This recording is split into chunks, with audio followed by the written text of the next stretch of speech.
Bem, Michele, boa tarde. Então, boa tarde a todos. Essa é a nossa sessão 31, né, iniciando agora às 14 horas, né, e nós vamos até às 15h45.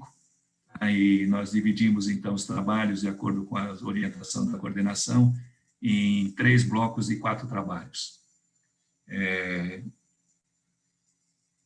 que será que está acontecendo aqui? Caiu a minha ligação, será? Não, tô te ouvindo. Está me ouvindo? Será que aconteceu? Sumiu a minha tela aqui. Vou tentar aqui novamente. Aqui. Deixa. Sumiu a minha tela aqui. Nós estamos te vendo e ouvindo. Ah, é? Ah, bom, agora retornou. Então, eu vou apresentar a vocês a professora Luciana Montanari, que é a co-chair, né, da nossa sessão. Então, se em algum momento houver algum problema, ela vai prosseguir, né? Então, nós dois somos os responsáveis por essa sessão. As perguntas de quem não vai apresentar o trabalho, né, podem ser formuladas no chat, indicando o número do trabalho, inicialmente, né, para identificar o autor que deve responder a pergunta. E as gravações, então, dessas discussões serão, dessa sessão síncrona, né, estarão à disposição após o evento. Essa é a ideia. Né? Então, vamos lá. Então, o primeiro bloco de trabalhos é o trabalho 3336, 3158, 3271, 3278. Então, esse primeiro bloco é todos da área, as novas diretrizes curriculares nacionais no curso de engenharia. Então, o assunto é o mesmo, acho que é do interesse de todos. Então, eu convido o professor Renan Diniz, então, e apresentar o trabalho BIM Currículo, levantamento nos cursos de Engenharia Civil e Arquitetura das Universidades Públicas Brasileiras, trabalho que ele fez em coautoria com a Maria do Carmo Duarte Freitas. É isso, professor Renan. Por favor, à vontade. Obrigado. Pode se apresentar, fazer uma pequena apresentação sua, né, e do trabalho, né, bem resumido, para que todos nós possamos aproveitar bem. Bom, obrigado, pessoal, todo mundo que está aqui na mesa, Oswaldo, Luciana. Eu sou mestrando do programa de pós-graduação em Engenharia Civil aqui da UFPR. Tenho desenvolvido trabalhos que envolvem fundamentalmente o ensino BIM, né? E aí, a nossa contribuição para esse COBEND é uma preocupação que tem crescido dentro da nossa pesquisa, que é de localizar a dispersão do ensino de BIM dentro do Brasil. Então, como um primeiro esforço, a gente tentou fazer uma aproximação dentro das universidades públicas brasileiras. Nós fizemos esse levantamento para tentar identificar onde é possível encontrar currículos que tenham disciplinas de um caráter permanente e que incorporem, e seja no seu título ou na sua ementa, BIM, modelagem da informação da construção. Isso porque o BIM tem mais de 10, 15 anos no Brasil enquanto um campo de pesquisa, mas a gente ainda não tem visto, dentro dos levantamentos que a gente tem feito, isso se refletir dentro das graduações. Isso não é uma dificuldade brasileira, é uma dificuldade global, mas esse levantamento é para exatamente mostrar e trazer essa discussão para o Congresso de Ensino de Engenharia, no sentido de levantar essa preocupação. É um tema que está em voga dentro da discussão da indústria 4.0, da renovação das forças produtivas aí dentro do campo da engenharia civil, mas muito distante ainda das graduações brasileiras. Então, esse é o primeiro esforço. Seguiremos agora com as privadas, que são muito mais numerosas, por isso a gente não conseguiu fazer nesse meio tempo esse levantamento, mas queremos verificar nas privadas se o setor privado está adiantado em relação ao público. Os resultados mostraram-se bastante negativos no sentido de implementação desses currículos. Então, eu chamo a atenção aí para esses dados que eu coloco lá dentro da apresentação. Convido todos a se questionarem, a trazerem essas discussões para as coordenações de curso das suas próprias instituições, para que a gente consiga ter um plano nacional brasileiro que esteja de acordo com a estratégia BIM Brasil, que é um plano do governo federal, bem como tantas outras preocupações dentro do ramo acadêmico. Perfeito. Muito bem. Professora Luciana, tem alguma pergunta para o trabalho do Renan aí? Não tem, mas eu posso fazer uma pergunta? Pode, sim. Claro. Com relação à estrutura que você na universidade onde você está, vocês aplicam esse conceito, BIM ou não? Veja o paradoxo. E como que é a estrutura? Eu queria saber. Veja o paradoxo, professora Luciana. Eu acho bem legal essa pergunta, porque é um pouco o eixo do que eu pretendo trabalhar, inclusive, no meu doutorado. Nós temos 15 anos de pesquisa BIM dentro da pós-graduação, mas tanto o curso de Engenharia Civil quanto o curso de Arquitetura não tem disciplina, e um levantamento que foi feito por alguns acadêmicos da graduação mostrou que as pessoas sequer sabem adequadamente o que é o conceito. Então, eu estou indo muito de acordo com as pesquisas do professor Toledo, de São Paulo, com o professor Cardoso, lá no Rio Grande do Sul, de tentar identificar como que a gente faz essa discussão em algo que não é só um software. E não é só uma nova prática de trabalho. Então, tem pesquisadores tentando discutir esse BIM currículo, e a gente está tentando ver esses estágios dentro do Brasil. O levantamento tenta mostrar pelo menos esse estágio mais inicial, que é ter uma disciplina com um nome. Porque daí conseguir infraestrutura, né? Tudo é complexo, né? Mas eu acho muito bacana esse trabalho. Desculpa, professor Oswaldo. Sim, está de parabéns, professor Renan. E está de parabéns, professor Renan. É muito interessante, porque esse diagnóstico em relação ao estado da arte, né, da aplicação do BIM, é muito importante. Nós aqui na Poli, né, o professor Toledo é meu colega, né, mesmo aqui entre os meus colegas, a gente já implementou há uns 4 anos, mais ou menos, e mesmo assim há uma resistência, inclusive, dos professores, por problema de investimento de tempo, por uma série de razões e tal, né? Mas, de qualquer maneira, a ideia do meu departamento de estruturas ainda não está ligado totalmente a essa estratégia. Muito bem. Mais alguma pergunta? Será que tem alguma pergunta de algum presente? Quer fazer alguma pergunta? Pode abrir o microfone e fazer diretamente, já que não há nenhuma pergunta no chat. Bom, então vamos prosseguir, né? Para a gente dar conta da nossa tarefa aqui. Então, em seguida, o professor Edson Bal vai apresentar, então, o trabalho Análise das Novas Diretrizes Curriculares Nacionais com aplicação em um curso de Engenharia Mecânica. Por favor, professor Edson. Bom, boa tarde a todos. Eu me chamo Edson Bal, sou docente do Instituto Federal de Educação, Ciência e Tecnologia do Rio Grande do Sul, campus Ibirubá. E este trabalho, então, ele foi realizado em um contexto de revisão do projeto pedagógico do curso de Engenharia Mecânica da instituição, do nosso campus, né? Com vistas à adequação às novas diretrizes curriculares nacionais do curso de graduação em engenharia, né? As novas DCNs que foram publicadas no ano de 2019, né? Então, como escopo, tem-se uma revisão das novas DCNs, né?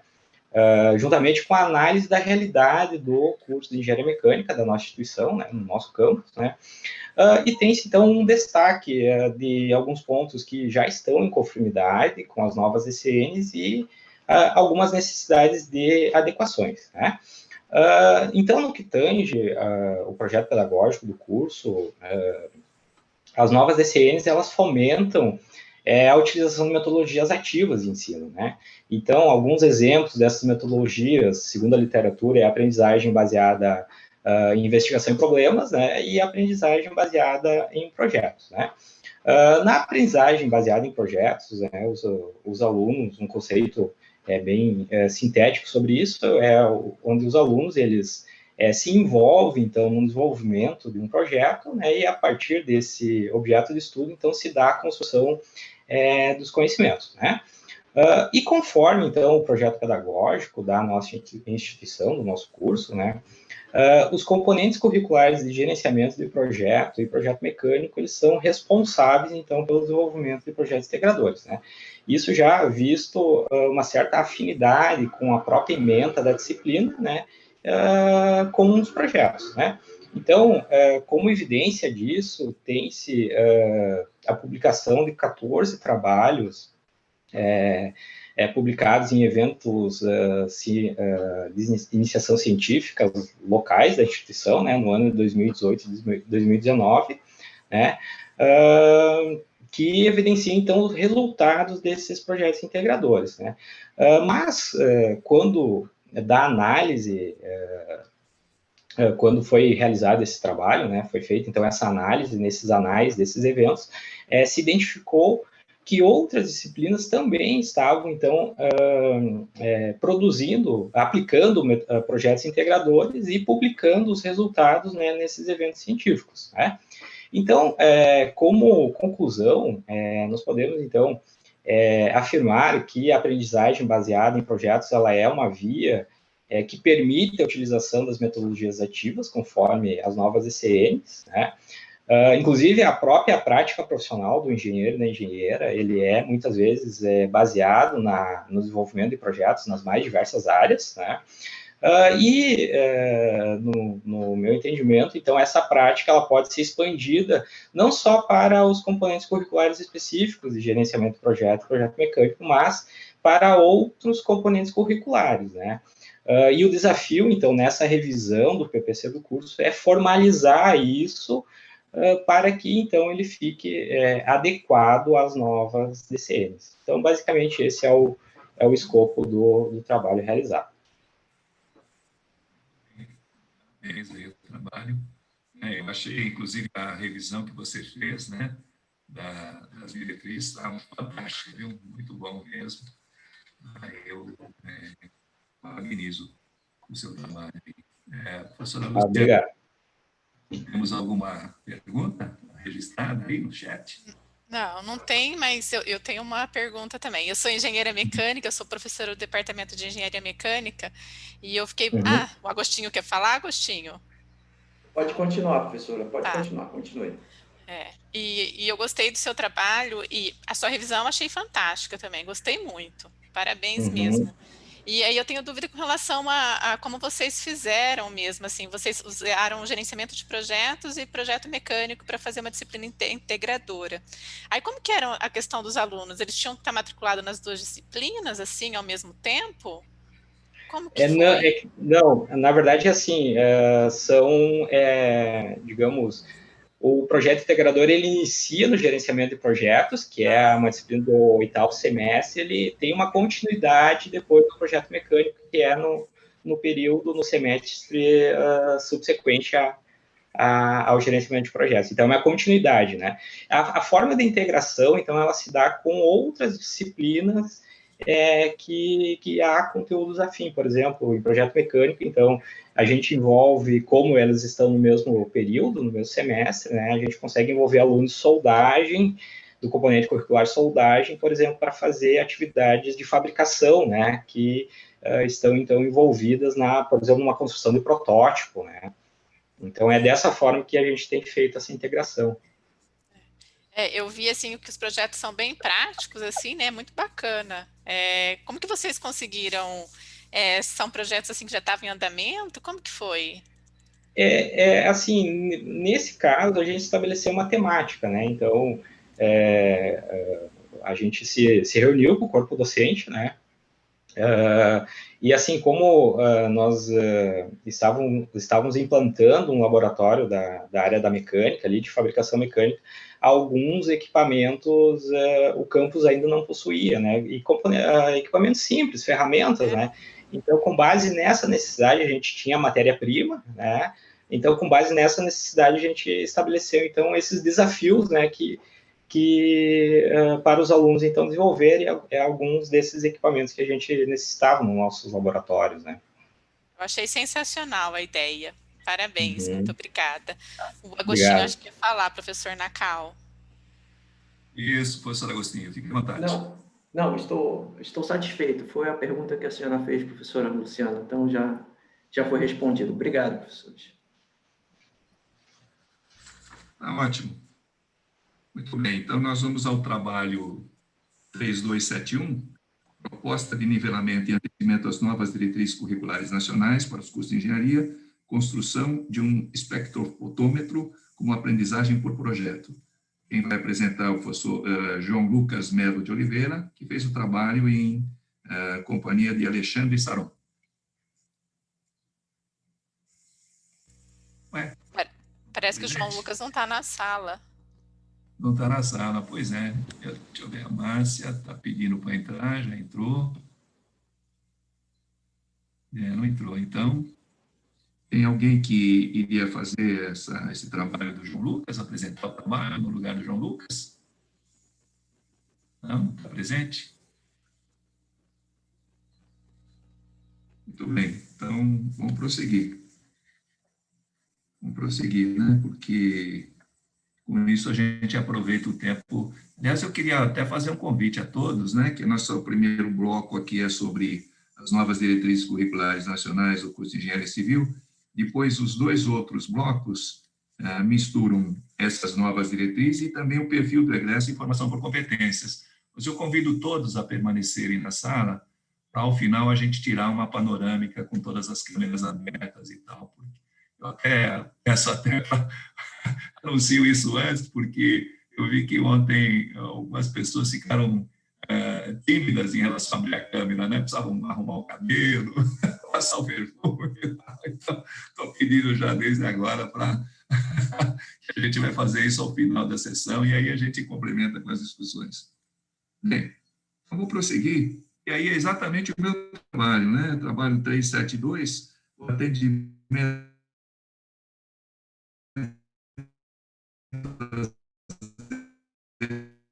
CNs de 2019, uma discussão em conjunto com o professor José Aquiles Sucrimoni.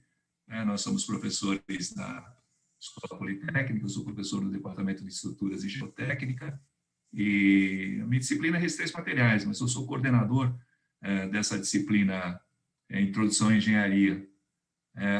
Na verdade, essa disciplina começou em 99, quando a gente fez a reestruturação do currículo na Poli, baseado, então, no que a gente esperava do engenheiro no século XXI. E aí vários dos colegas nossos foram aos Estados Unidos, Europa, para ver como é que era, né, a nova engenharia, qual eram as competências então, que se exigiam dos engenheiros. Então, essa disciplina começou muito antes.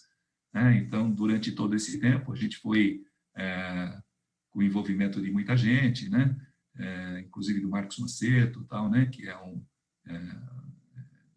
educador, né? Foi vice-reitor da PUC. Então, com isso, toda essa teoria do ensino e da aprendizagem, a gente tentou aplicar nessa disciplina. E ela foi evoluindo.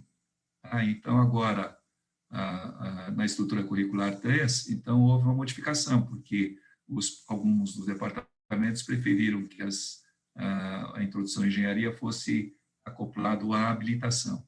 E aí eu fiquei só com engenharia civil. Então, é por isso que eu relato, então, no artigo. Está bem casado, né, com todas as competências que as diretrizes curriculares pensavam, né, nessa questão das habilidades e competências. Então, eu acho que, né, você já leu um artigo, acho que a ideia é realmente... eu tenho recebido, inclusive, consultas de vários colegas, né, do Brasil inteiro sobre a aplicação. Na verdade, é um projeto que a gente apresenta aos alunos no início do curso, no primeiro semestre letivo, e nesse ano a gente preferiu fazer o aprimoramento dos espaços no prédio da Engenharia Civil, que a ideia era a motivação dos alunos em relação a um espaço que eles mesmos iriam vivenciar. Anteriormente, os temas eram mais amplos, né, racionalização do uso da energia, e outras racionalização do uso da água, resíduos sólidos, mas esse ano, então, a gente preferiu focar num espaço mais... infelizmente, a pandemia atrapalhou, né, embora a gente tenha aproveitado com a avaliação pós-ocupação, né, essa técnica para verificar, então, se o espaço foi concebido e atende a expectativa dos usuários. Então, e a partir disso, as soluções propostas por eles foram analisadas através da matriz de decisão, tá, que a gente, então, ensina desde o primeiro ano. Agora, o interessante é que nesse projeto que a gente desenvolve desde 99, tem algumas situações que os alunos aproveitaram muito. Por exemplo, num determinado ano, a racionalização do uso da água, eles descobriram, por exemplo, que um laguinho que tem dentro do prédio da Civil, a oxigenação da água era feita simplesmente com a mangueira colocada lá. Eles viram que isso dava um custo de R$5.000 de água, né? E aí, então, havia a quebra de uma bombinha, e fizemos uma vaquinha, instalamos a bomba. Então, isso aí, tenho certeza que foi muito bom para eles como aprendizado, né? Como valor, como atitude. E o outro evento que eu me lembro agora, em função desse apagão que houve no Amapá, é que eu levei os alunos no mesmo primeiro ano lá para visitar o data center da Vivo, aqui em São Paulo, e aí eu vi que tinha 3 sistemas recorrentes de ar-condicionado. Imagine a Vivo, se o primeiro ar-condicionado deixa de funcionar, tem o segundo, e se o segundo deixa de funcionar, tem o terceiro. Quer dizer, então, eles aprenderam o quanto é importante esses sistemas recorrentes. Então, é isso, a disciplina procura, na verdade, transmitir alguns valores desse tipo aí. Alguma pergunta, professora Luciana? No chat eu não tenho nenhuma pergunta, mas eu quero parabenizar você pelo trabalho, né, Nacal. Gostei bastante e eu acho muito legal essa ideia de dar projetos simples assim para os alunos do primeiro ano, né, e a partir do primeiro ano e eles conseguirem desenvolver, né.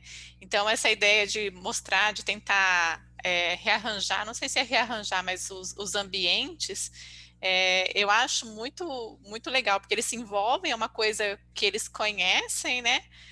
Tudo bem que eles não tiveram tanto tempo assim para se ambientar, né, esse ano por causa da pandemia, mas a ideia é muito boa, né?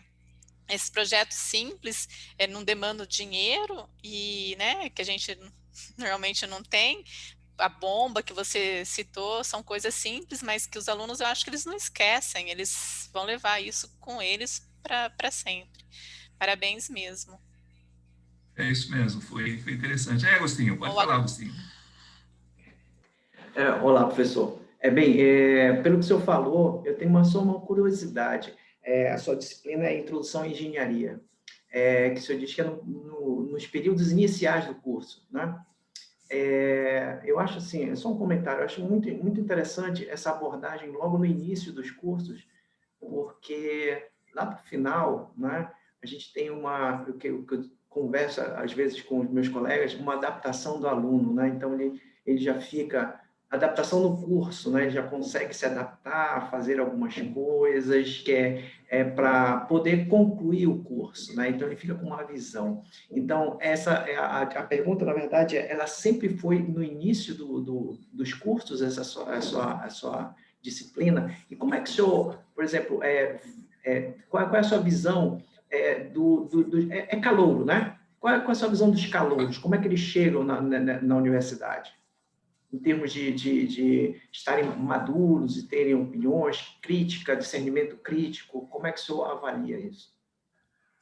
Da sua visão, da sua experiência. Na verdade, eu acabei nem relatando muito como é que a disciplina se desenvolve, né? Mas é o primeiro semestre letivo mesmo, né? Como a queixa dos alunos, a evasão é muito grande, né, na engenharia, eu tenho muitos alunos que no primeiro ano eles se evadem, né, chegasse a 20%. Tenho alunos meus aqui do primeiro ano que foram fazer medicina depois no outro ano, tal, né? Até aluno, sabe, que fez até iniciação científica comigo, se formou, trabalhou numa construtora, depois foi fazer medicina. É incrível como essa questão da busca, né? Tivemos um caso, também tive um caso desse, professor. Então, é interessante que, mesmo no primeiro ano, por exemplo, nesse caso, eu dividi o ambiente da escola em 4 ambientes, né? O restaurante, né? Então, para ver quais eram as coisas que atrapalhavam no restaurante, na biblioteca e nas áreas de estudo, eles têm aqui, né? Então, nas áreas de convívio, que é o Grêmio, né? O centro acadêmico deles e tal, e nas salas de aula. Então, qual era o problema? Então, como o prédio, por exemplo, foi feito em 1972, você vê que, num determinado momento, a gente teve até que trocar as carteiras, porque as carteiras eram aquelas carteiras menores, né? E o biotipo das pessoas se modificou, né? Certo? As pessoas são maiores e tal, mais bem nutridos e tal, né? E foi interessante porque eles mesmos foram identificando várias dessas coisas e tal. E aí, né?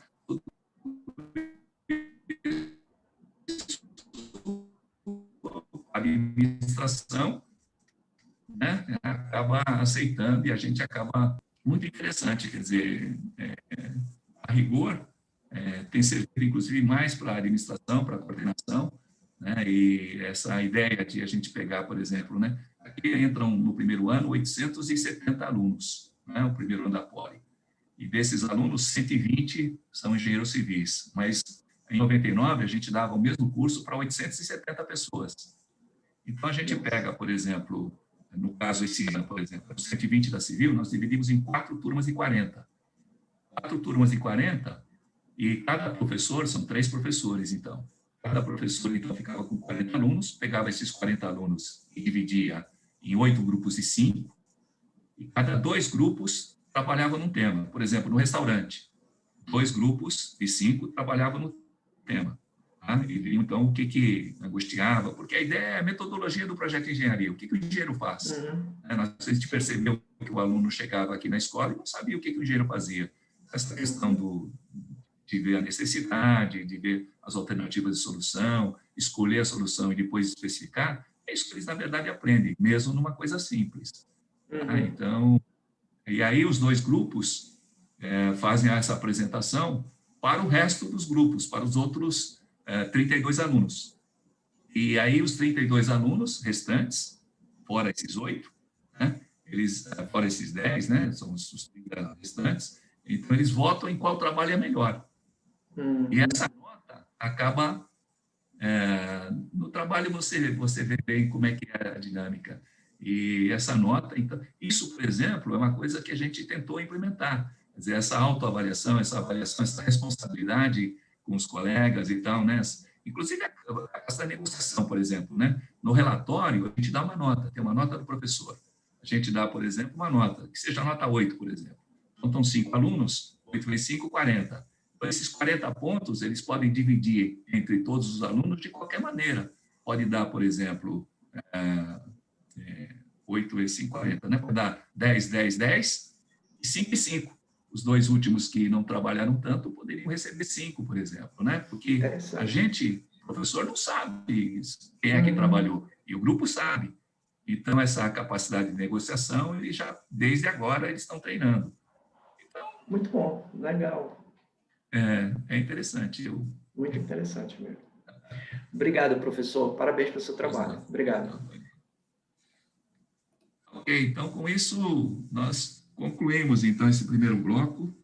Olha, em cima da pinta aqui, viu? Bem no horário aqui, como estava previsto pela coordenação. Acabei me estendendo um pouco na minha discussão, mas, de qualquer maneira... Bom, vamos ao segundo bloco, então. O segundo bloco é o trabalho 3332, 2994, 3000 e 3003. Tá? Então, vai começar, então, a professora Luciana Montanari, né, que tem um trabalho, a experiência de proposição de atividades acadêmicas complementares nos cursos de engenharia da Escola de Engenharia São Carlos da USP, escreveu juntamente com o Davi Amaral e com a Vilma Oliveira. Pois não, professora?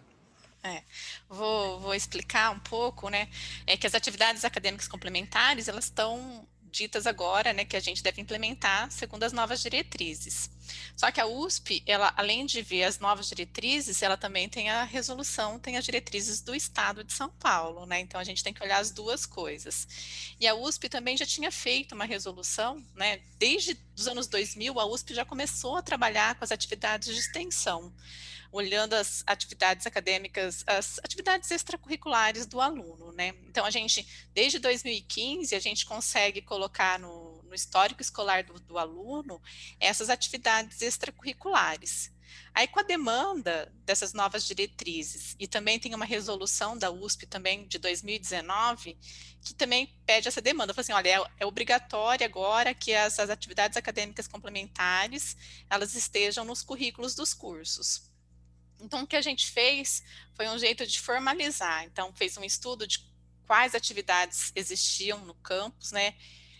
elas podem mudar, então a gente fez o estudo, fez o levantamento, mas o ano que vem vai fazer um outro levantamento, então a gente pode, essas atividades elas podem mudar, pode ser inseridas outras atividades. A gente também fez um estudo de como seria essa carga horária.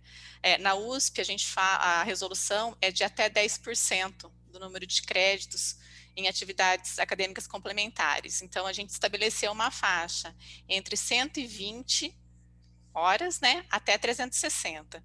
Por que esse número? 360, porque o mínimo de carga horária para um curso de engenharia é de 3.600 horas. Então, a gente fez assim, mínimo para isso daqui. Não que os nossos cursos tenham 3.600 horas. Nossos cursos têm mais, mas a gente não colocou com relação ao curso, mas com relação ao mínimo que é exigido. E um número, uma faixa, assim, obrigatoriamente tem que ter. Então, quanto que tem que ter no mínimo e quanto que tem que ter no máximo? Então, a gente estabeleceu essa faixa e daí identificou as atividades, então criou uma estratégia para a gente colocar nos PPCs do curso, todos os cursos vão colocar. O sistema já foi adaptado pela USP, onde os alunos conseguem ver e fazer o pedido das atividades acadêmicas complementares. Também está disponível qual documento para cada atividade, né? Então, participa da empresa júnior, qual atividade que ele pode fazer, faz uma atividade, projeto Rondon, como que é o documento que ele vai validar esse tipo de atividade. Aí vai passar pelo serviço de graduação, o serviço de graduação vai falar assim, tá ok ou não, e passa para o coordenador de curso para avaliar. E aí o coordenador de curso atribui o número de horas já que é estabelecido, já o aluno já vai conhecer já.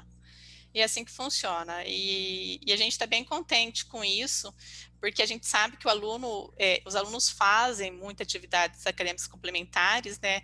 E eles escolhem as atividades acadêmicas complementares, ajudam na formação do aluno.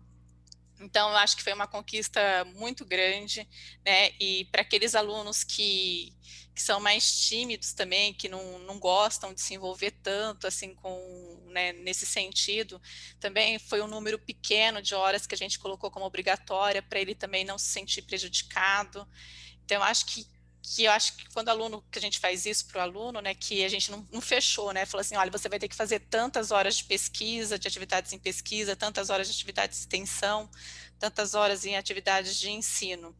A gente não fechou isso, então o aluno ele pode escolher, ele pode ficar livre para escolher o caminho que ele quiser, e isso ajuda muito na formação do aluno, né, ele fala assim, agora eu sei do jeito que eu quero, né, ele pode traçar a própria trilha dentro da escola. Então, o trabalho é esse. Parabéns, professora Luciana. Eu gostei muito, gostei da linha do tempo que você fez. Né? Seu artigo está muito bem escrito. Olha, e vencer, né, a inércia da USP, né? Nós que somos da USP, né, para aceitar essas atividades complementares. Não é uma luta longa, viu? Luta difícil. É longa. Muito obrigada, professor Nacal. Pode ficar à vontade, Agostinho. Uma pergunta? Sim, queria. Professora, como é que vocês acompanham isso? Na verdade, isso é uma iniciativa dos alunos. Nós temos uma visão que ela é um pouco semelhante à que vocês têm de atividades complementares. Então, na nossa faculdade, eles reúnem as atividades, participação em congressos e outras atividades de publicação de artigos, e aí se leva isso na coordenação e aí é avaliado, né? Mas dentro desse projeto que a senhora, talvez a minha dúvida, né? Dentro desse projeto, dessa visão que vocês têm, vocês acompanham o desenvolvimento ou a avaliação é somente num relatório final? A atividade do aluno, normalmente para cada atividade tem um professor responsável, né? Então, eu sou responsável por uma atividade, sou lá pela Semana da Engenharia Mecânica. Então, eu sei os alunos que fazem, como eles fazem. Então, no final, eu participo também, um dos documentos é o professor responsável pela aquela atividade vai assinar também, junto com um membro do grupo, que é o responsável, que é o presidente do grupo, né? O diretor. Sempre tem um professor, então, ligado a uma determinada atividade. Sempre. Ah, tá bem. Obrigado, professora. Parabéns pelo seu trabalho. Muito obrigada. Os presentes, se há mais alguma pergunta. Eu tenho uma pergunta para a professora Luciana. Professora Luciana. Verdade.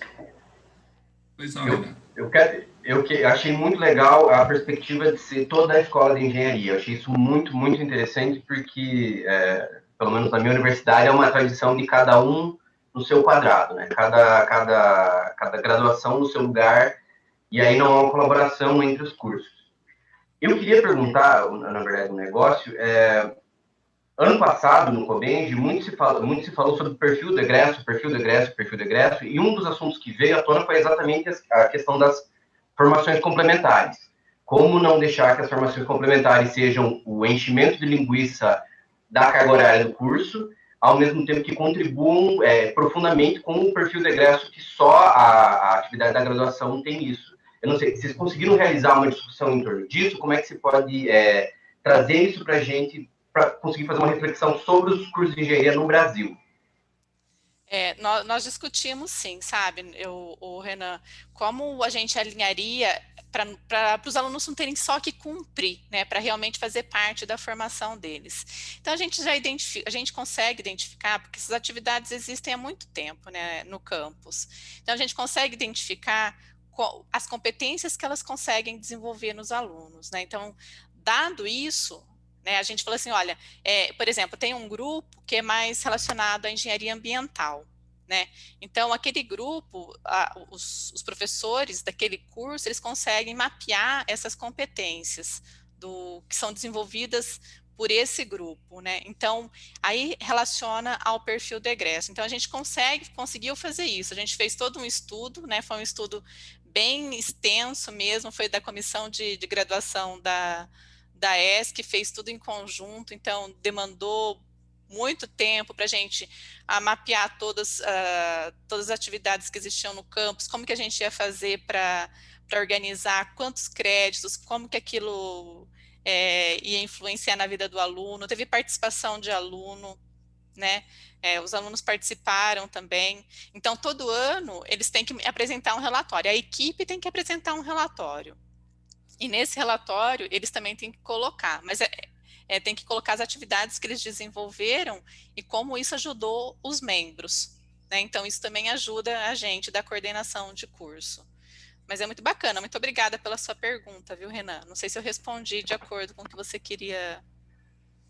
Respondeu com certeza. Eu agradeço, inclusive eu peguei o seu artigo e já passei para uns contatos que eu tenho em umas universidades particulares aqui, exatamente por essa integração das engenharias.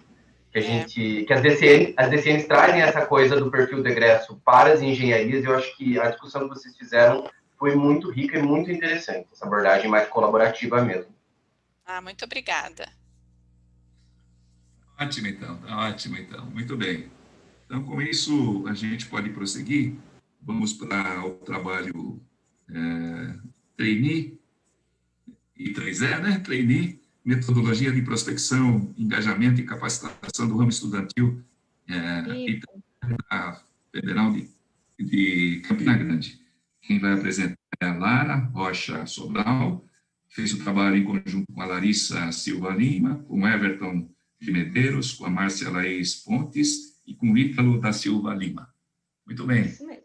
Por favor. Boa tarde. Vocês estão me ouvindo? Está todo mundo conseguindo me ouvir? Sim. Perfeito. Então, o trainee, ele é uma metodologia que a gente busca... Lara, faça uma apresentação sua. Diga o que... Tudo bem. Boa tarde. Meu nome é Lara. Eu sou estudante da Universidade Federal de Campina Grande. Eu faço o curso de Engenharia Elétrica. Eu sou... lá na Universidade Federal de Campina Grande, nós temos um ramo estudantil I3E, que é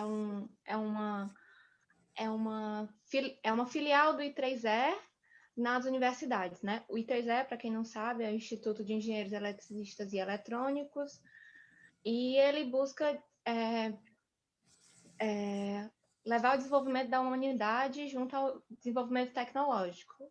É uma organização bem conhecida, e eu sou voluntária da filial do I3E na Universidade de Campina Grande desde 2017. E nós fazemos várias atividades junto com os alunos do curso de graduação em Engenharia Elétrica. E a gente percebeu que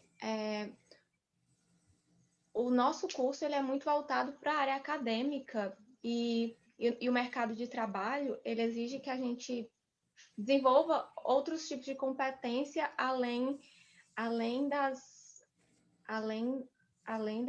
que vão além das cadeiras do curso, que vão além de máquinas elétricas, circuitos elétricos e várias cadeiras que a gente vê ao longo da graduação. Então, a gente fez o trainee, que ele é uma metodologia que a gente busca prospectar novos voluntários, capacitá-los e engajá-los. E aí, a nossa capacitação, nela a gente busca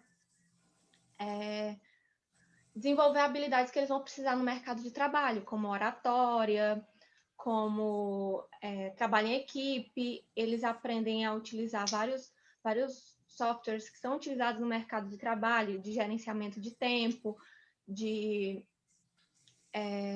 organização, softwares, e alguns softwares até que são utilizados de maneira técnica também, dependendo da função que eles forem realizar dentro do ramo estudantil.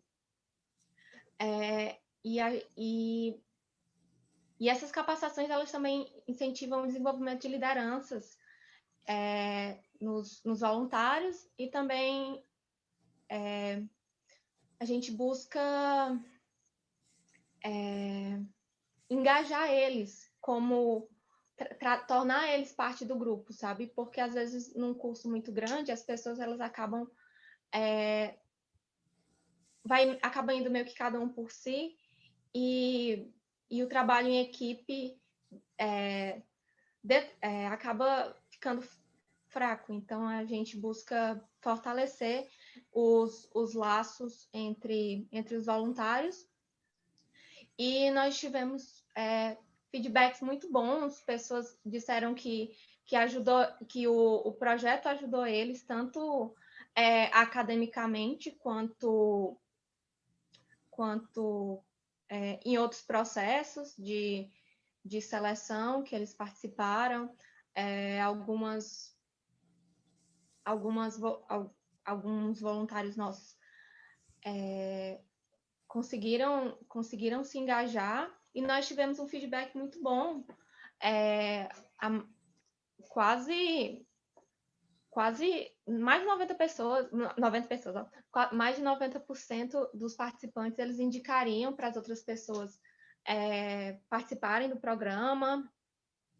Mais de 90% acreditam que contribuiu com o engajamento dentro da instituição do I3E, conhecer melhor o I3E, o grupo, e também quase 90% disseram que isso contribuiu para a formação enquanto estudante.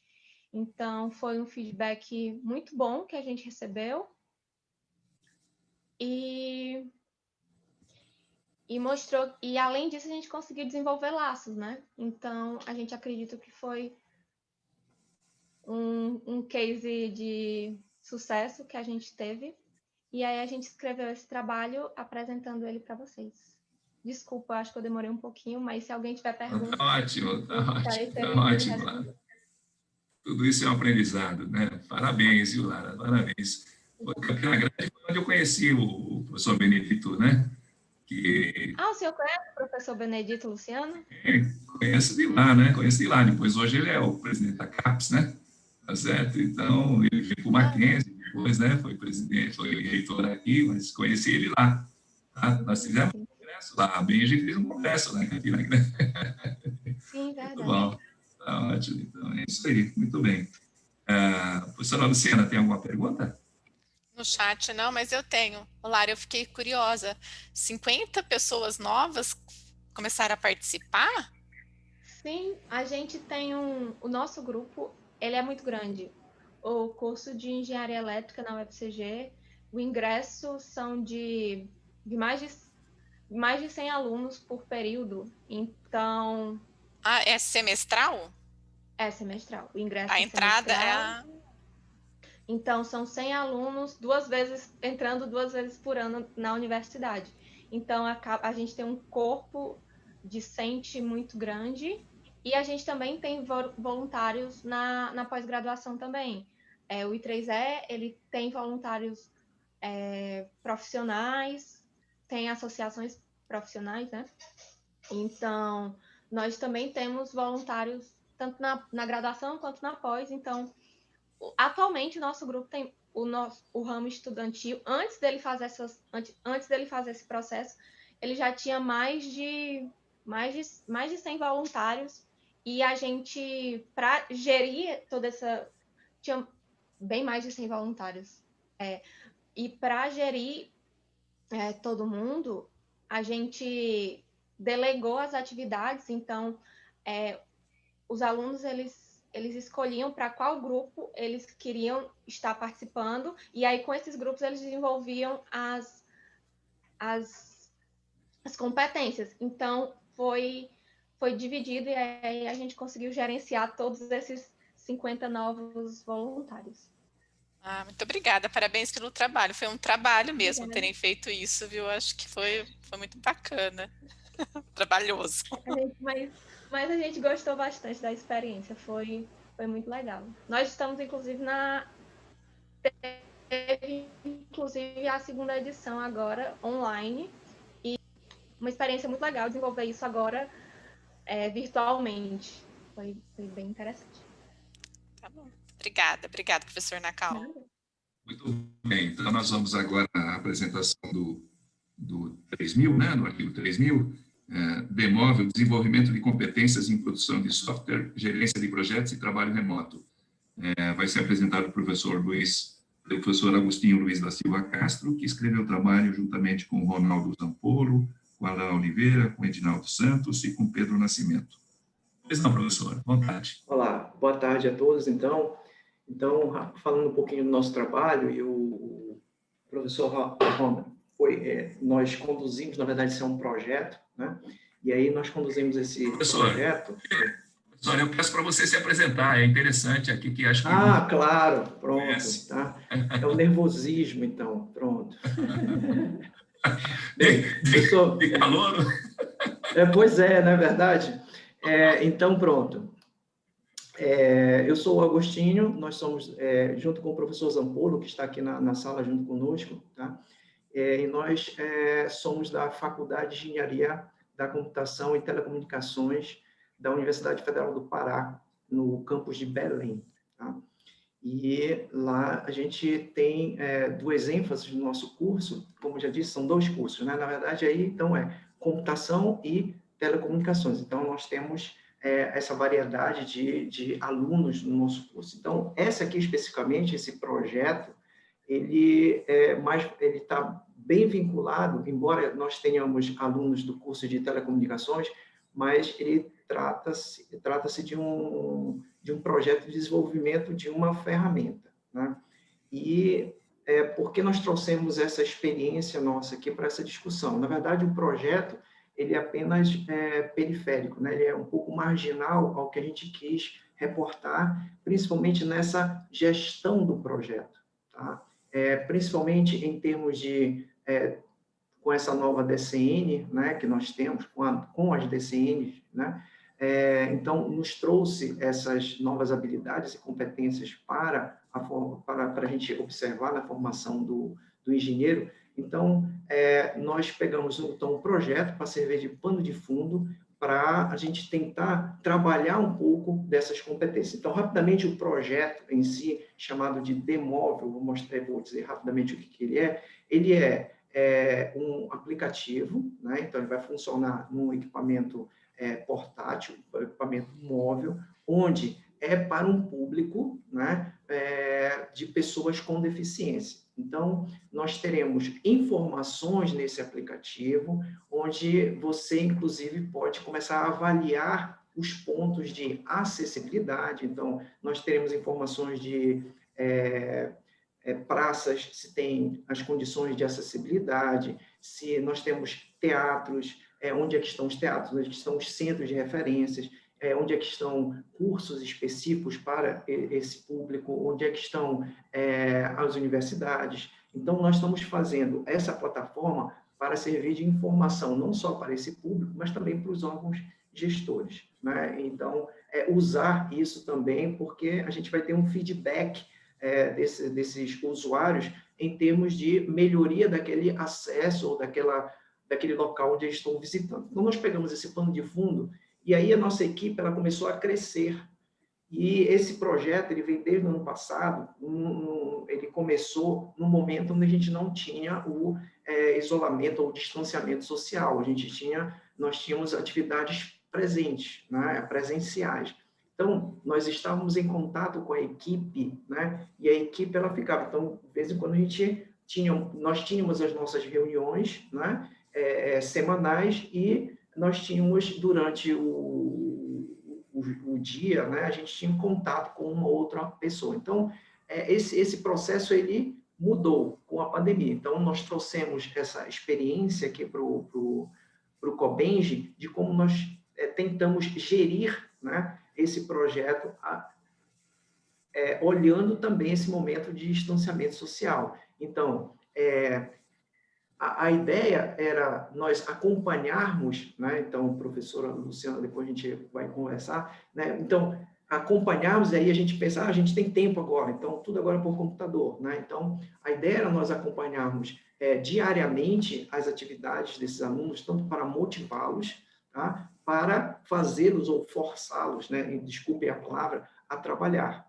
E, além disso, né, nós tivemos uma oportunidade, então, nós conseguimos acompanhar a equipe, né, na execução do trabalho, e, além disso, nós conseguimos, até agora, né, integrar essa equipe, ou seja, ela consegue trabalhar junto. Então, não é só nos momentos onde eu e o professor Ronaldo, a gente está junto com eles em alguma discussão, mas nós temos outros momentos em que eles conseguem se reunir, conseguem fazer, né, ter o poder de decisão no projeto. Então, nós trouxemos essa experiência dentro desse projeto, né? E aí foi muito, muito interessante o que nós observamos até agora, que é a participação. Então, por mais que a gente tenha esse distanciamento nessas reuniões periódicas que nós fazemos, nós temos uma grande participação deles na questão remota, embora outros trabalhem, tem outras atividades, nós estamos num momento também de ensino remoto na nossa universidade,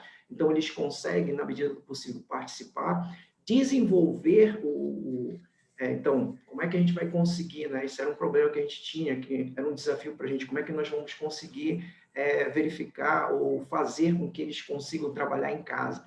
Então, é desenvolvimento de software, né? Tem uma componente aí que você só precisa do computador.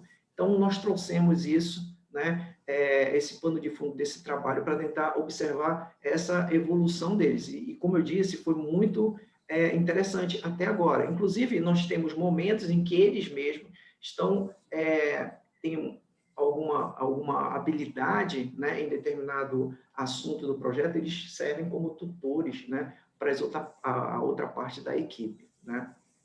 Então, basicamente, é isso, né, o que nós estamos querendo trazer aqui para discutir com vocês. Ótimo, professor Agostinho. Será que nós temos alguma pergunta, professora Luciana?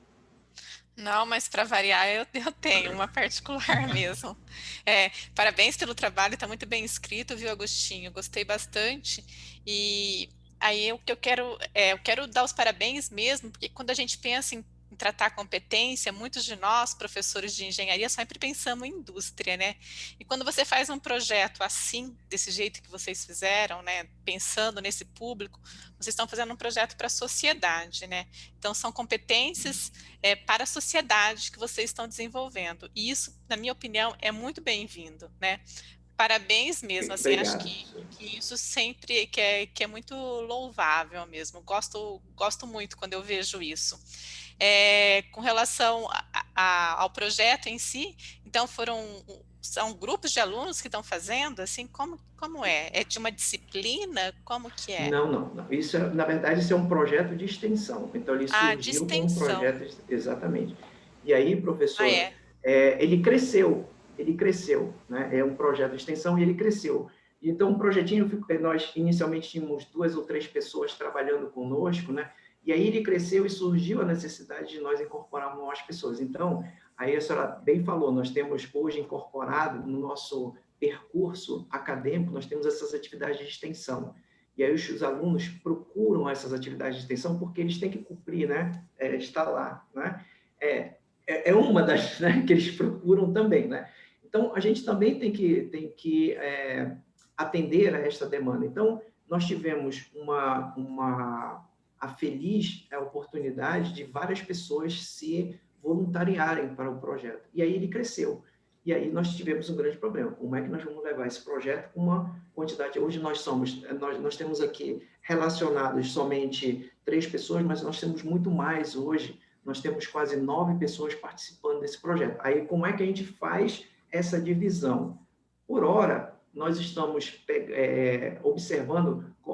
Primeiro nós fizemos alguns módulos, alguns cursos, e aí nós realmente especificamos parte, né, técnica do curso para equipes, né, estudarem. Depois essas equipes elas começaram a circular essa informação por entre os alunos, né, através de curso. Então eles mesmos davam curso entre eles, né?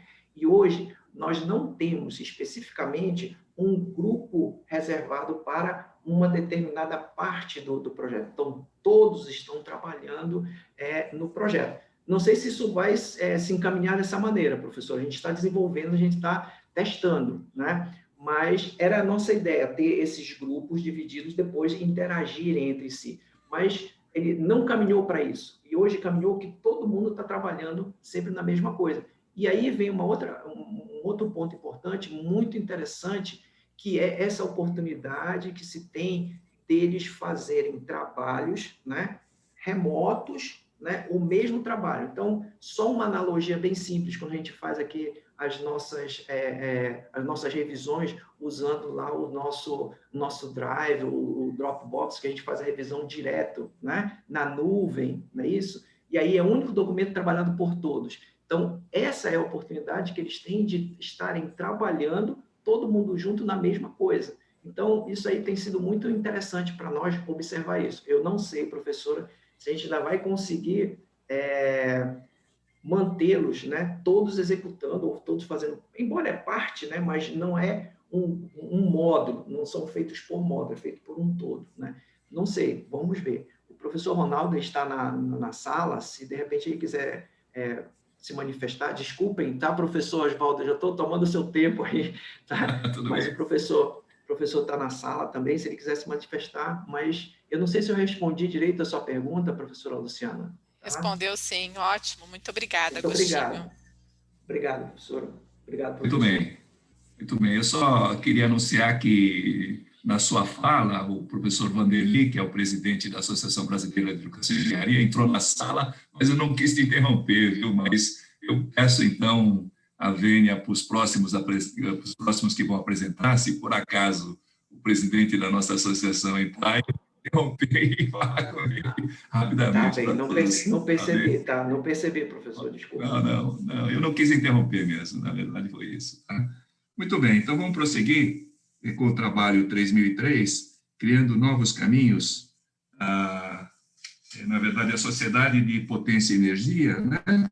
E a organização rizomática. Tá? Quem vai apresentar é o Wesley Oliveira de Almeida, trabalho escrito junto com Joaquim de Freitas, Jorge Freitas Pinto, Luísa Maia e Matheus Moraes. Por favor, Wesley. Olá, boa tarde. Estão conseguindo escutar bem? Sim. Então, falo aqui do Sertão, do Rio Grande do Norte. Meu nome é Wesley. E sou estudante agora do 2º ano, né, de Engenharia Elétrica através da Universidade Federal de Campina Grande. Tá? Faço parte da PES e a PES faz parte do I3E, justamente o que a nossa colega Ilara ela apresentou, né? O I3E nada mais é do que um capítulo, né, de engenheiros, eletricistas e eletrônicos, né? E a PES, a Sociedade de Potência e Energia, faz parte dela, né, como se fosse um capítulo junto com outros capítulos, né? Então, a gente faz parte do assunto potência. Muito se discutido dentro da PES sobre potência, né?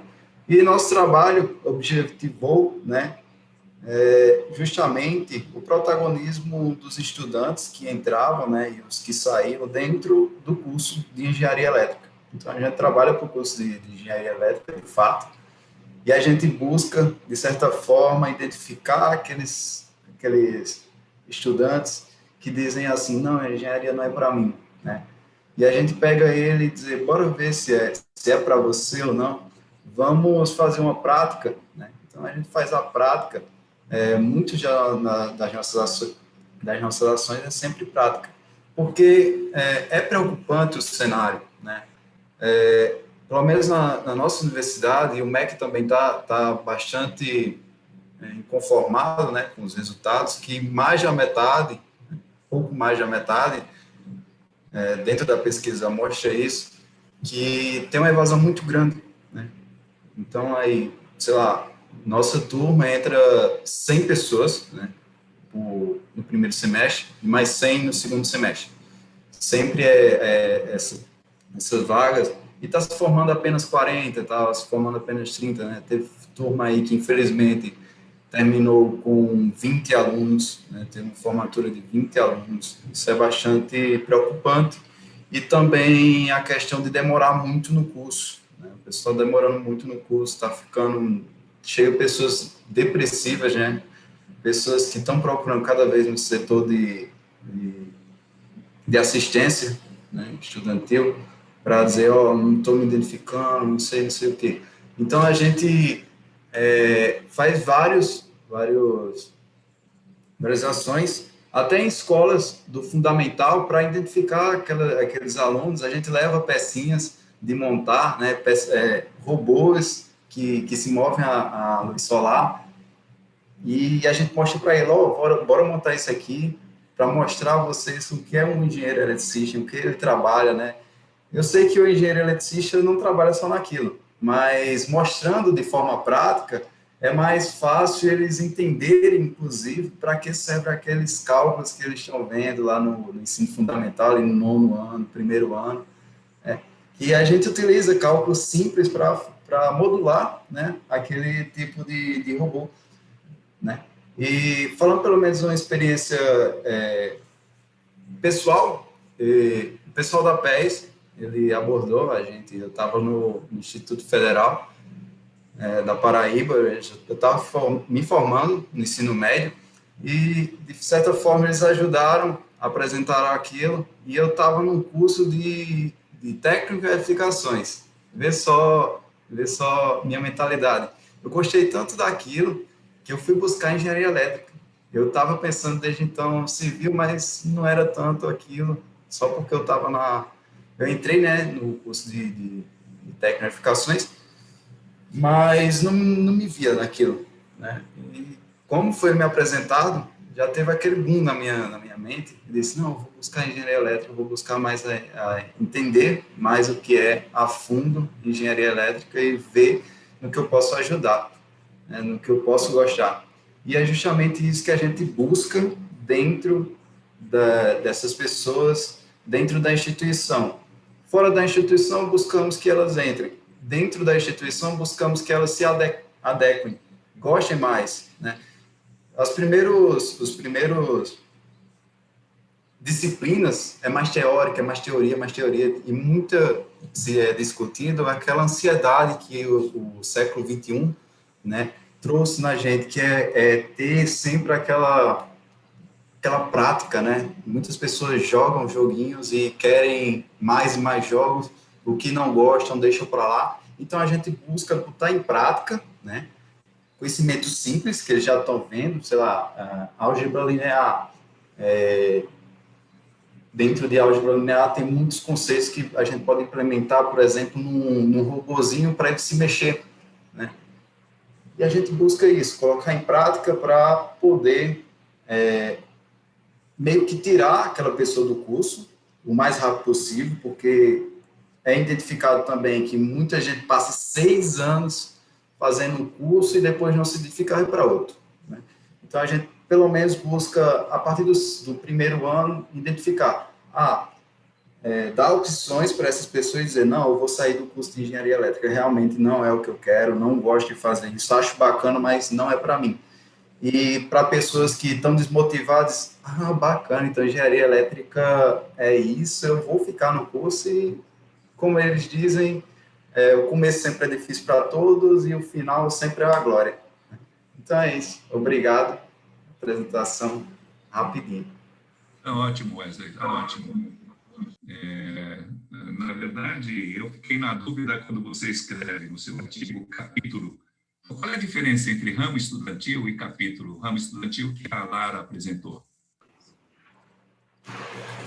Tem uma terminologia que a gente mesmo que utiliza, né? Então, o ramo é mais identificado mais para a organização dos capítulos, né? O ramo trabalha pensando, como a gente pode envolver essas pessoas dentro de nossos capítulos e como a gente pode envolver essas pessoas a toda essa comunidade, né? Então, vamos pensar assim, por exemplo, numa empresa. A empresa tem um corpo de administração, então o nosso corpo de administração é o I3E.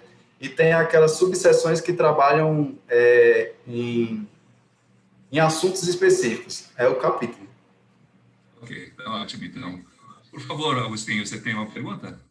Eu tenho, na verdade, uma dúvida aqui, Wesley.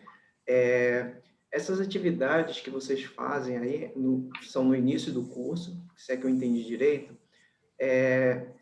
vocês fazem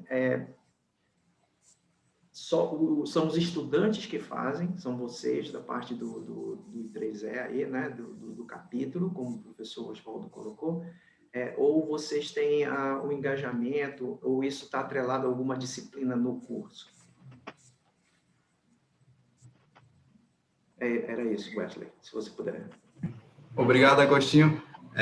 Na verdade, somos nós, alunos, que fazemos isso. A gente tem um professor, né, orientando para a gente, tem o professor orientador, e a gente abre sempre para voluntários, então eles podem entrar a qualquer momento. A gente, inclusive, até utilizou rizomática porque a gente sempre busca também instituições para a gente meio que levar o nosso trabalho para dentro delas. Então, qualquer instituição, eu até abro o convite aqui, para qualquer instituição que queira participar, queira fazer uma gestão do PES dentro, a gente tem uma legislação específica para isso, para criar essa legislação da PES, do I3E, dentro das instituições.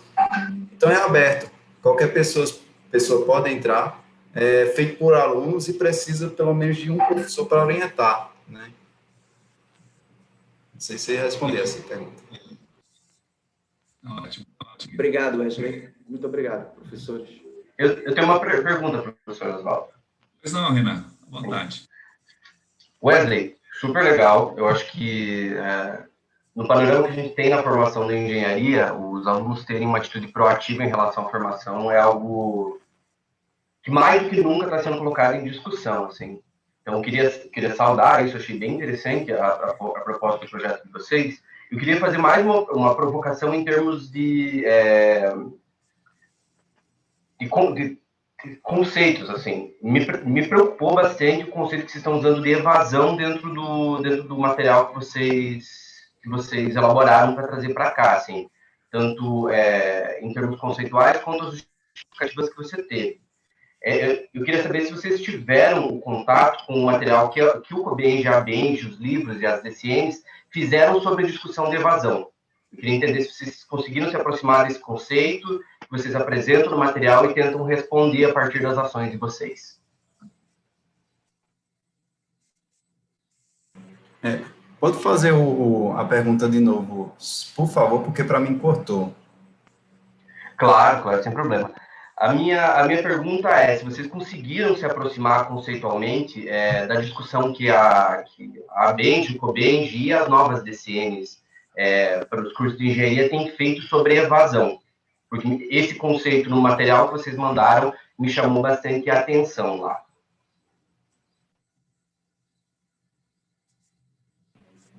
Certo, sim, sim. Foi feita a pesquisa, inclusive, pelo menos eu tive a discussão com meus colegas, dizendo que, abordando que o conceito, né, o material que a gente buscou foi meio antigo, né?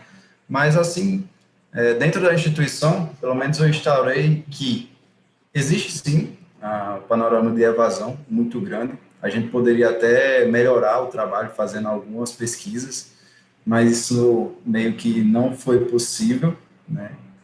Mas a gente sempre busca a questão de ver de fato aquilo, notar, e a gente está sempre buscando pesquisar se está melhorando, se está diminuindo, né?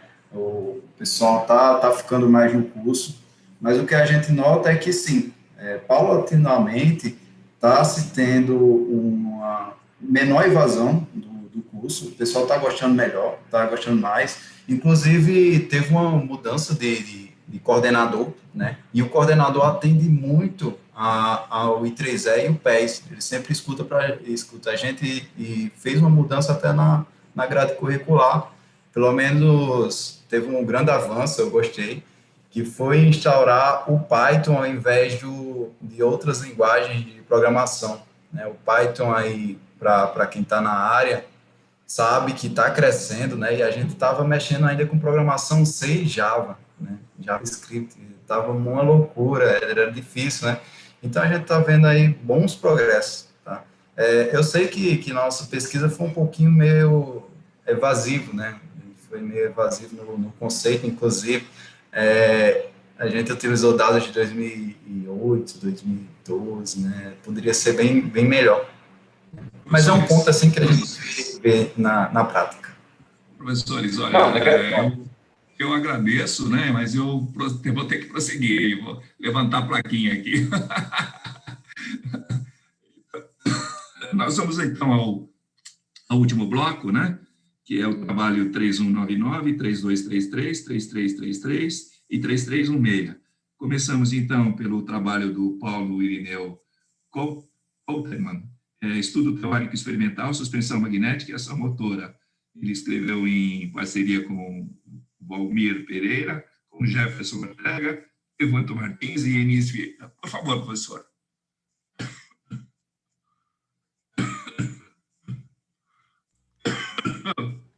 Acho que ele não está na cal. Pelo visto, o Paulo não está, né?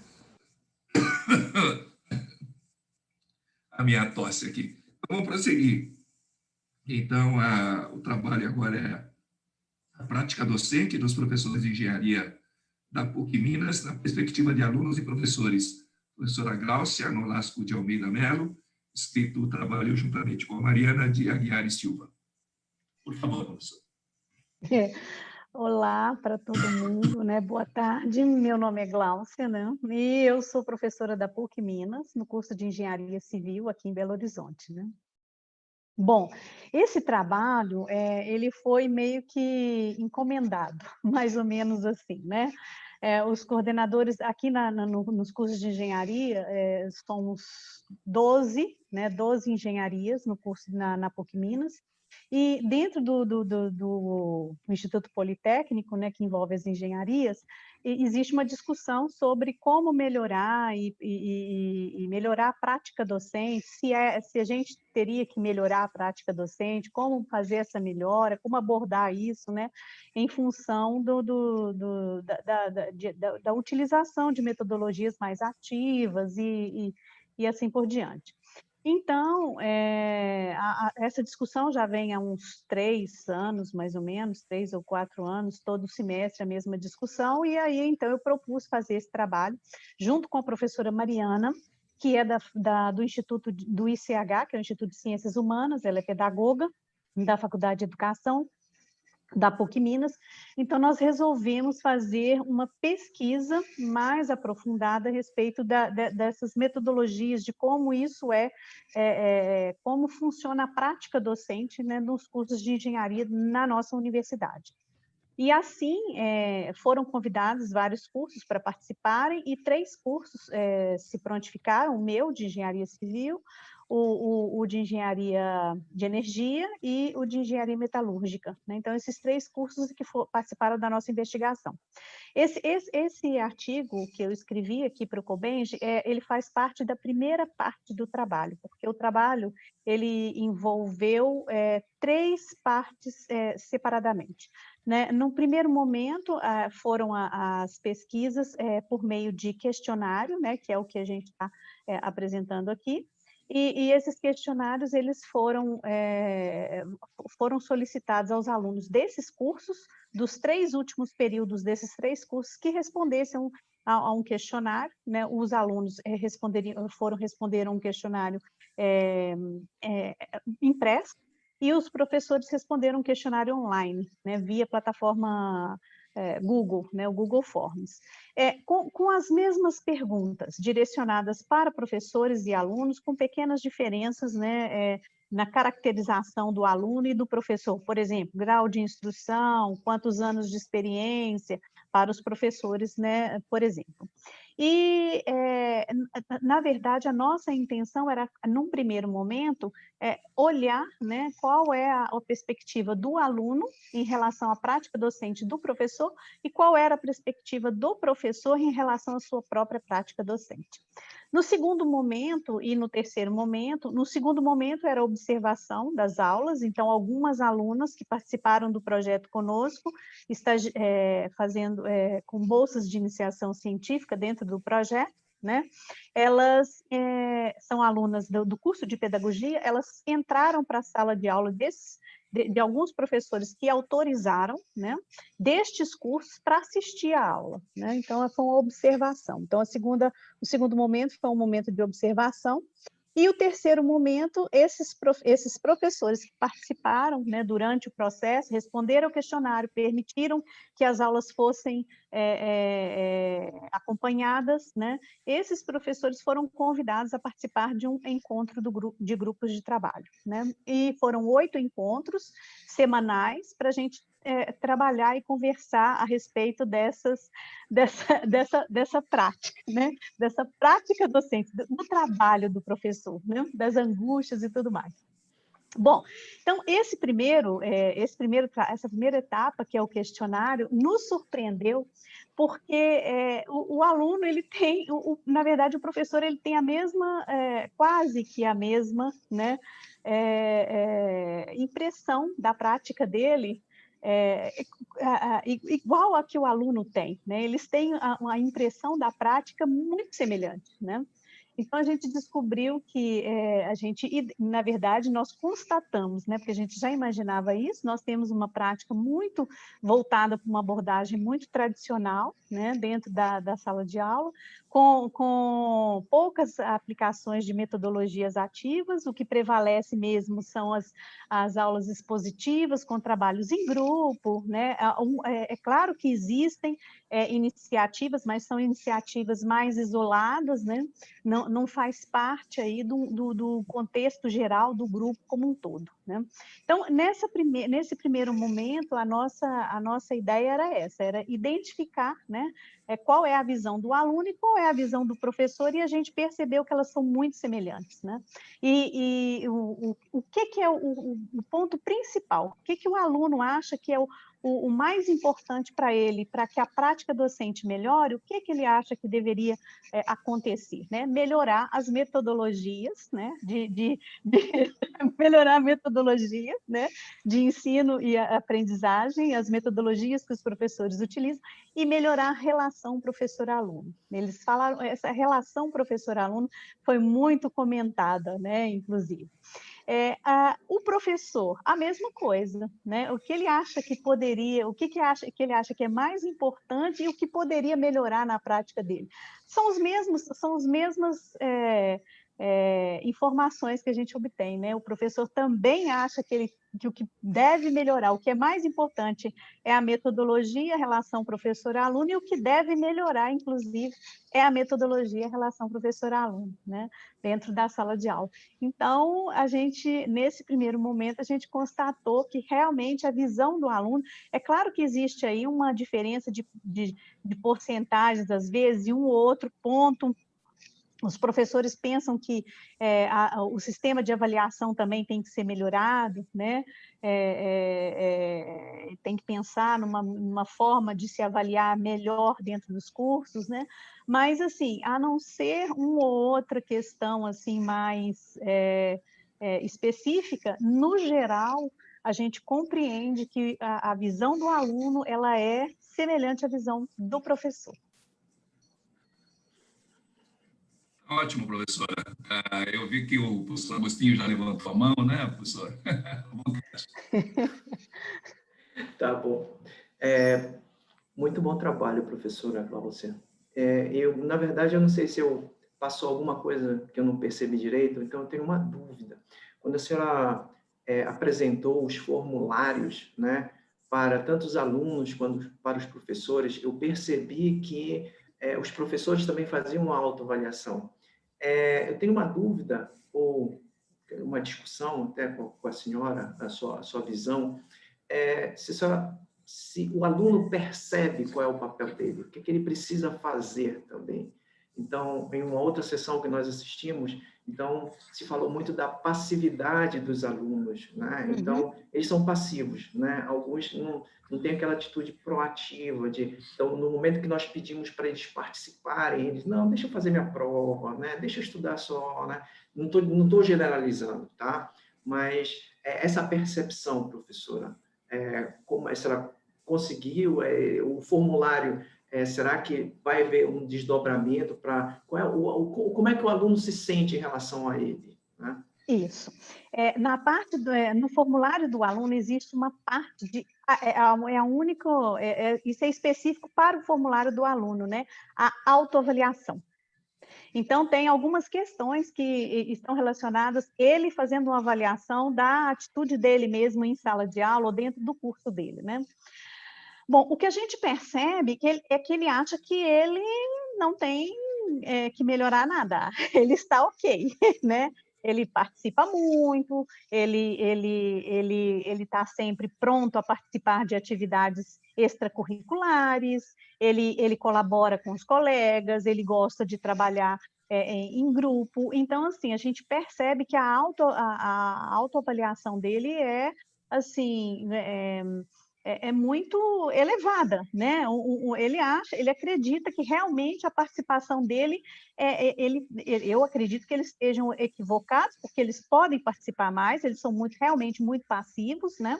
E às vezes a gente encontra dificuldade até de implementar alguma coisa nova, né? Porque você tenta implementar algum programa novo, alguma atividade nova, com alguma tecnologia nova, e você, às vezes, encontra resistência dos próprios alunos. Não dá para a gente fazer uma prova mesmo, né? Vamos estudar e fazer uma prova, isso não vai ser muito difícil, a gente vai conseguir, né? Então, assim, às vezes é difícil você engajar esse aluno, trazer esse aluno e falar, gente, vamos batalhar um pouquinho, né? Vamos tentar, vamos melhorar, vamos buscar, né? Então, eu acho que isso nós chegamos à conclusão também que o aluno tem uma visão um pouco equivocada da sua participação, né? Porque ele acha que ele já está participando muito bem, que ele é muito proativo, que ele está ok, mas a gente sabe que não é nada disso, né? Pode melhorar muito mais. Obrigado, professora. Obrigado, professor Oswaldo. Obrigado, professor. Professores, vou ter que levantar a plaquinha aqui, viu?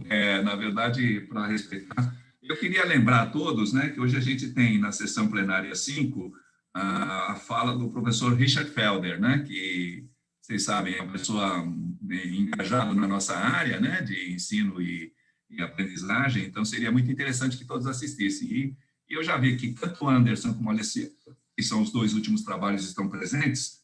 Então, anunciando aqui, o Anderson, o trabalho dele é o perfil do egresso do curso de Engenharia Mecatrônica da Universidade Federal de São João del Rei e sua inserção no mercado de trabalho.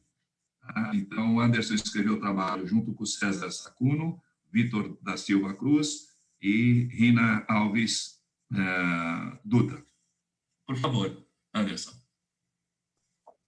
Boa tarde a todos.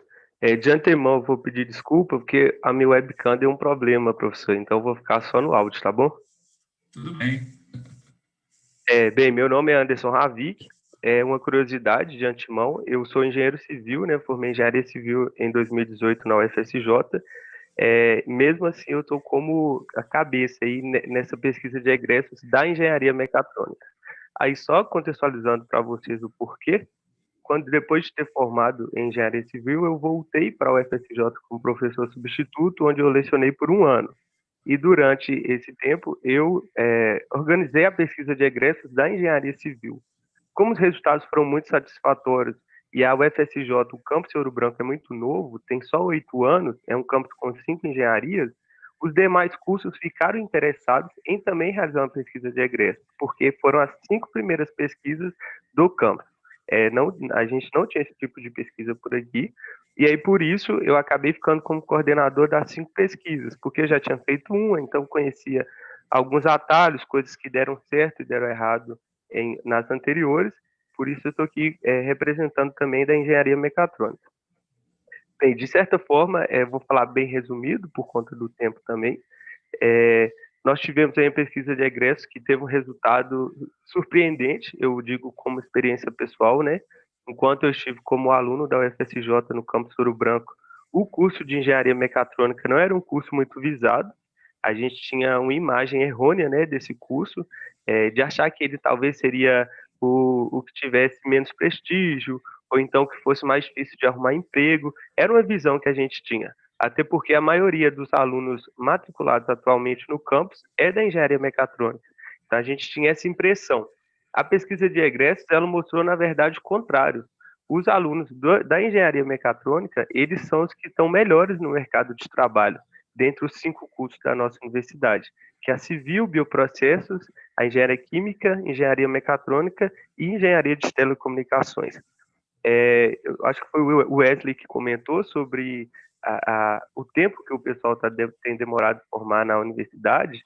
Aqui foi uma coisa que a gente constatou nesse curso de engenharia mecatrônica, é o curso que o pessoal tem a maior média para se formar, são quase 13 semestres, né, 3 a mais que o padrão, porém é o curso que o pessoal tem ganhado melhor, é o curso que o pessoal está mais empregado, inclusive só tem 15% de desempregados, e dos empregados, a maioria está na área de formação, né? É um problema que a gente constatou em outros cursos, como, por exemplo, a engenharia de bioprocessos, que tem só 1/3 empregado na área para a qual formou. A questão da evasão também foi um problema latente para a gente, como o Nakal falou, o Wesley também. Esperava-se 700 egressos formados, na verdade temos só 233 no curso, dos quais 144 participaram da pesquisa. Outro ponto importante também é o nível de satisfação dos egressos com o curso. 80%, 80% não, quase 70% estão satisfeitos com a situação profissional, e dos que estão insatisfeitos, 80% na verdade está desempregado. Então talvez essa insatisfação tenha mais a ver com o mercado de trabalho em si do que com a formação prestada pela UFSJ. Tentei ser breve, espero que tenha dado para pegar uma visão geral aí do trabalho. Anderson, muito obrigado aqui. Como eu tinha falado, né, nós estamos aqui com a presença do professor Vanderly, que é o presidente da nossa associação, então ele acho que quer dirigir alguma palavra para nós aí. Por favor, Vanderly, fica à vontade. Marco, prazer em revê-los, né? Eu andei por todas as sessões, mas vou ficar nessa aqui, que essa aqui é das DCNs, né? Que é o meu métier atualmente, né? A implantação das novas DCNs. E os trabalhos estão muito legais, eu acho que é isso mesmo. Vamos incentivar a turma a fazer uma implantação e mudar as nossas escolas. Se puder fazer um novo projeto de escolas. Aliás, nós vamos ter que reprojetar a Benji e o Cobenji, né? Porque está tudo muito novo. Então, estamos na hora de mudanças, estamos em pontos de inflexão. Muito obrigado, Nakal, pela oportunidade. Muito bem, professor Vanderly. Então, Anderson, olha, a sua universidade é a universidade que eu conheço muito bem o Mário Neto Borges, né? A gente escreveu artigo junto, foi presidente do CNPq e tal, né? Ele é fantástico, tá? Então, parabéns aí pelo seu trabalho. Você quer continuar? A Luciana tem alguma pergunta aí para o Anderson? Eu tenho sim, tenho uma pergunta. É que quando ele fala lá no trabalho dele sobre os egressos, ele falou assim que 41% foi escolhido pela seleção de currículo mesmo. E aí você faz menção à nota, mas por acaso você fez algum levantamento com relação ao que aquele aluno fez durante o curso, se ele fez alguma atividade complementar durante o curso ou não? Assim, no questionário foi avaliado isso? Foi perguntado? Oi, Luciano, obrigado pela pergunta. A gente não fez esse detalhamento, inclusive ficou como sugestão lá na conclusão, né? Que nós tínhamos um número muito extenso de questões, eram 69, e só depois da conclusão que a gente percebeu que dava para fragmentar ainda mais. Essa questão da inserção no mercado de trabalho, ela foi criada mais com a preocupação de reparar o estágio, sabe? A gente vê que em todos os cursos aqui há um problema de que poucos alunos são efetivados após o estágio, mas em todas elas o que mais figurou foi a questão da seleção de currículo. Então, assim, faltou realmente dar um destaque para essa questão. A gente fez algumas análises sobre atividades que realmente os alunos participaram durante, quais bolsas eles receberam, que tipo de atividade complementar, mas a gente não ligou uma questão com a outra. Então, aí fica difícil de fazer essa ligação. Tá bom, muito obrigada. Eu gostei bastante do seu trabalho, viu, Anderson? Acho muito difícil esse negócio de trabalhar com perfil de egressos, com os egressos. Os egressos quase não respondem, né? Para conseguir o contato é complicado. Gostei bastante, um trabalho difícil.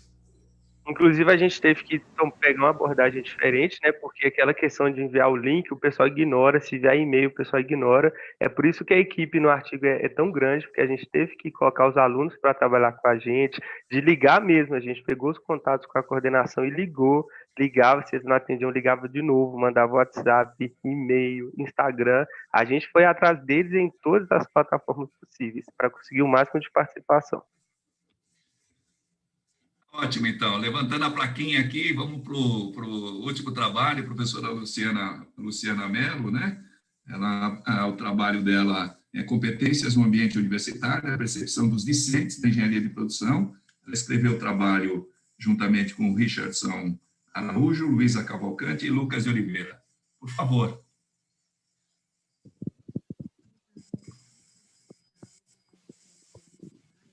Não está aparecendo o som.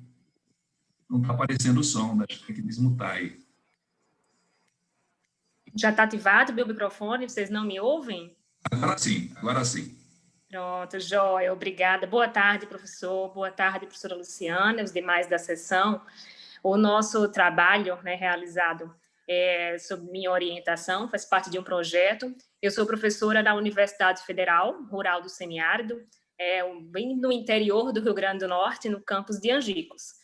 E lá a gente tem o curso de Engenharia de Produção, e nessa adaptação do PPC para as novas DCNs, né, agora já estamos aí bem no tempo de já inserir, a gente começou a trabalhar na mudança do nosso PPC e na intenção de descobrir, né, quais são as principais competências, lógico que relacionadas às DCNs e também, né, a BEPRO, que é a associação que fala também das competências para o engenheiro de produção. Então, a gente fez essa pesquisa na literatura, unificou essas competências que seriam ideais para o engenheiro de produção e começou, então, a buscar a percepção tanto dos alunos do nosso curso quanto dos docentes, né? Então, esse primeiro trabalho, ele traz a percepção apenas dos discentes. Esse projeto é um projeto de pesquisa ainda ativo lá no nosso curso, na UFERSA. Participam comigo o professor também do curso e um aluno, o Richardson, que já deve também estar aqui na sala nos escutando. E em continuidade desse projeto, a gente busca, então, entender sobre os professores qual que seriam as suas percepções, né? Então, a descrição que nós temos aí é a visão dos discentes sobre as principais competências do curso. É isso, professor. Ótimo, muito bem. Luciana, tem alguma pergunta lá nos comentários, no chat? Não, não tem, mas eu posso fazer uma pergunta? Sim. Primeiro, À vontade, Luciana.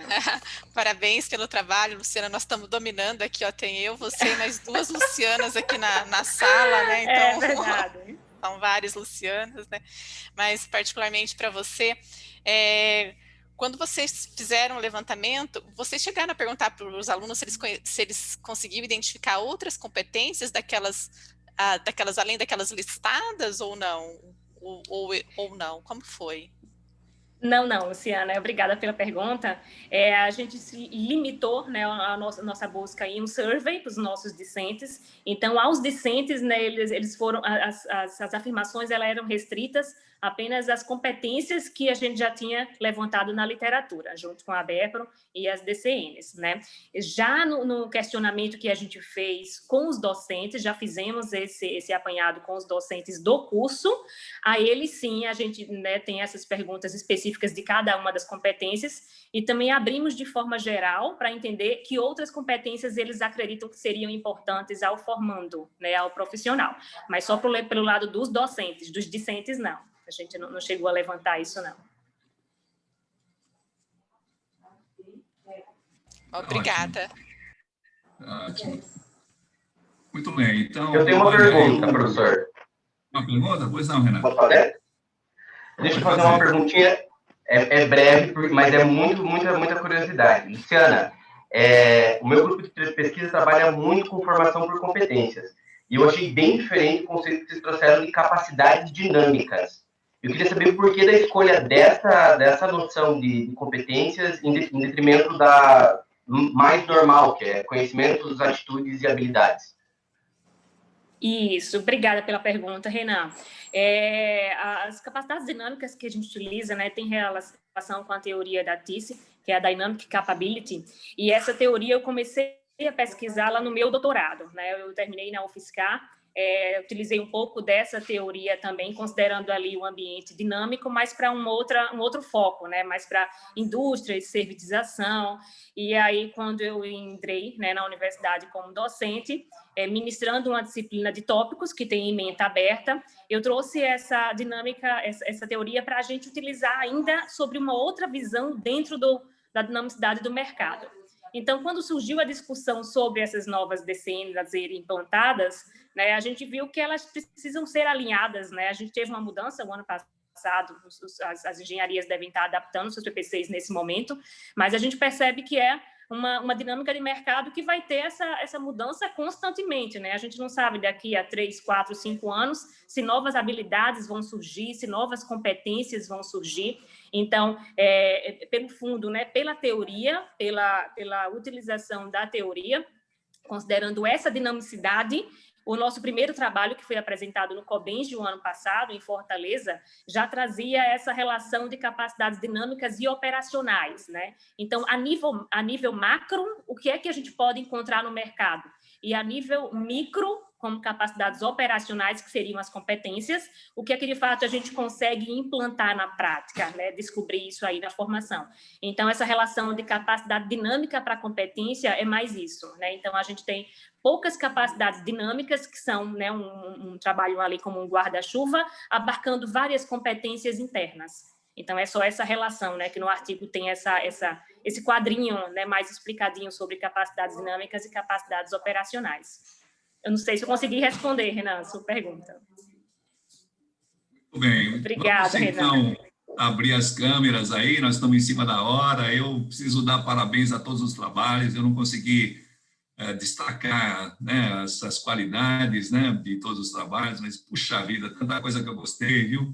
O quadro 1 da professora Gláucia, a inteligência verbal da Luciana, com uma linguagem clara e precisa na apresentação, nossa, tudo muito bom aqui, viu, na sessão aqui, viu? Fiquei maravilhado com tudo. É uma pena, né? Pergunta do Agostinho que eu não respondi. Os nossos alunos do primeiro ano, eles, num trabalho, por exemplo, de transporte público, eu fiz o pessoal tentar diminuir em 20% o tempo do trajeto do ônibus em São Paulo, entre Itapecerica e Santo Amaro. Pô, tinha aluno lá que nunca tinha andado de ônibus. Como é que vai ser um engenheiro sem andar de ônibus, né? a nossa geração, né, nós, né, os pais, ficam cercando os filhos, né, e não conseguem nem, né? Então, foi isso que eu fiz no primeiro ano, né? Viver a realidade, né? Bom, vamos lá, abrindo a câmera aí, ó. Consegue aí, Ronier, consegue tirar uma foto pra gente aí? Puxa vida, o pessoal tá envergonhado aí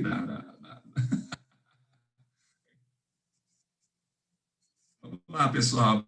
Abrindo a câmera aí, todo mundo aí, por favor, para encerrar o nosso e lembrar, então, do Felder aí, né? Da nossa sessão plenária 5 aí, que vale a pena, então, a gente assistir. Tá? Muito obrigado a todos, foi fantástico, viu? Aprendi bastante. Tá? Mesmo com 71 anos, estou aprendendo aqui com vocês aí. Beleza. Muito obrigado mesmo. Obrigado a todos. Obrigado a todos. Tchau, boa tarde. Parabéns a Boa todos. tarde. Tchau, boa tarde.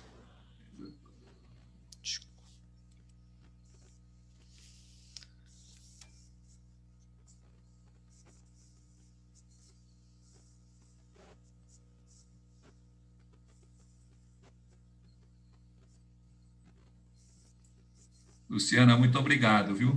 Foi fantástica a sua participação. Ah, que bom, professor. Que bom que deu tudo certo. Espero que eu tenha conduzido razoavelmente aqui, né? Não, foi ótimo, foi ótimo. Essa condução foi ótima, fantástica também.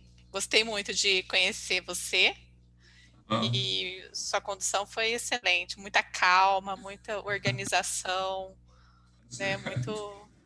Muito obrigada mesmo por participar junto com você. Até mais. Tchau para todo mundo, então. Se cuidem, se cuidem.